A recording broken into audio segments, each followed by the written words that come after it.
Hey, good morning, everyone. Hope you had a good weekend. So, what am I working on now? Well, I've got a Toyota Highlander here that came into me. I know nothing about this car. It came into me, and they said the engine's making noise. It was at a shop down the street, and the shop down the street did an oil change and put a high-grade oil in it, whatever that means.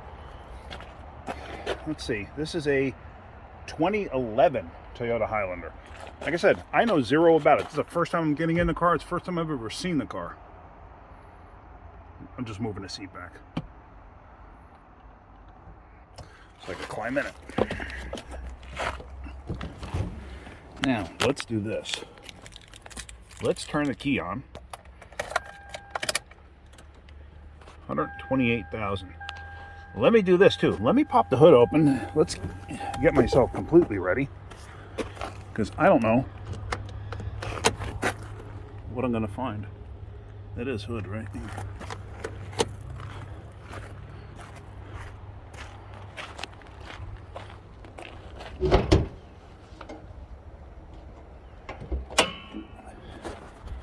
Oh, it's a 4-cylinder.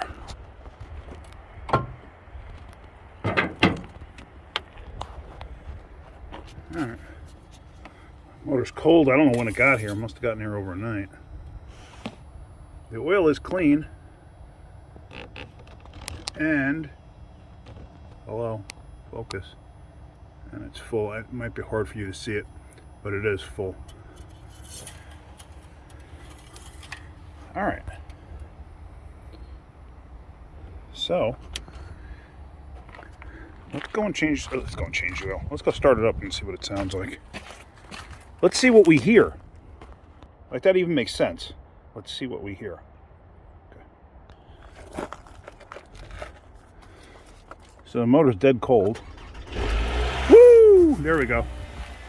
That's timing chains.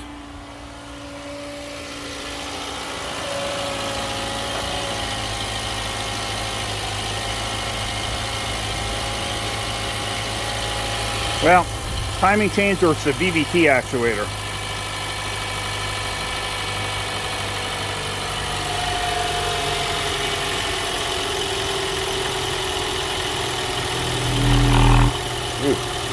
Alright, let me shut this thing off for a second. I'm going to have to investigate rattle on startup, because this thing obviously has a rattle on startup.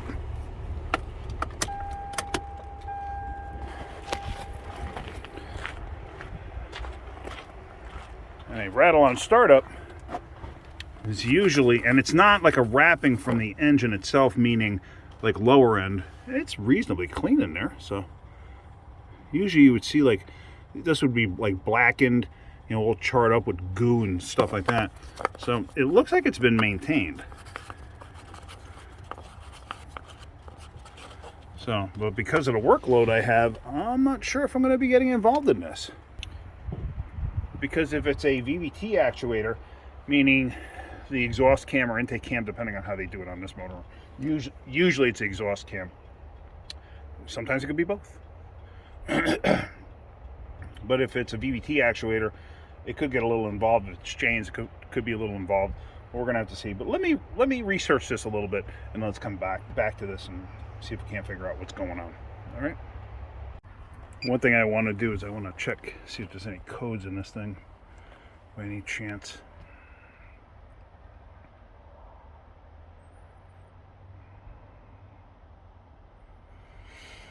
Let's see.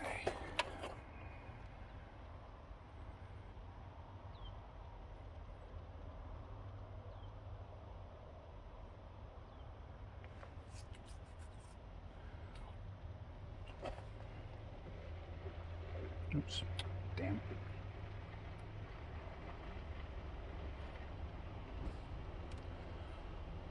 I'm going to do a code scan because I'm not concerned about anything else. I'm really just concerned if the engine's got anything going on with it. Let's go to history codes.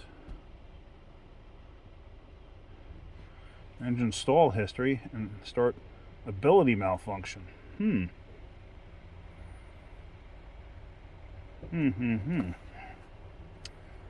Let's Go back here. Pending codes. No codes present.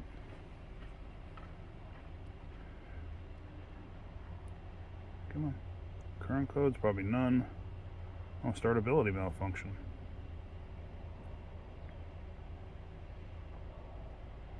All right. Now, the startability malfunction is not going to be anything to do with this. The startability malfunction is an excessive crank time usually, or hey, it tried to start and wouldn't start. Usually that's caused by a dirty throttle body, a dirty mass air meter, something along those lines. You know, worn out tune-up, which is possible at that mileage, worn out tune-up and all the above. But that's not the problem that she's complaining about. So I still got to research that and see if I can't figure out what's going on with that issue. I just want to see if there was any VVT codes. All right, let me see what I can figure out. We'll get back to this. All right, so there is a technical service bulletin talking about after a cold soak, like it had, and you go to start it for about 1 second, there's a rattly type noise, which is what we heard. I hope you heard it in the video because it's definitely there.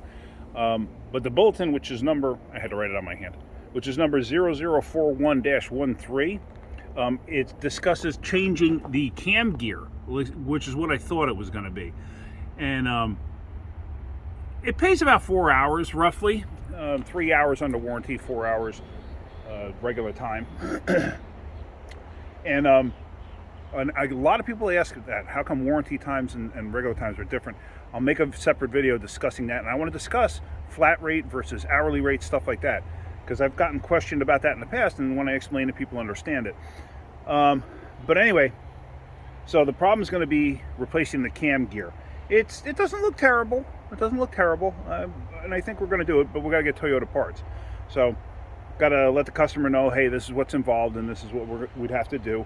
And if it was mine, I would definitely do the repair. I wouldn't want that kind of rattling, because if you got rattling like that, that means that gear is chattering back and forth, and you know, it could possibly create damage in the future. It may not. It may never create any kind of damage. I would just be afraid that excessive rattling, you know, has an effect on the chain, has an effect on the gear, possible breakage, possible filings or something coming off. I would be concerned about it. So if it was me, I would definitely fix it.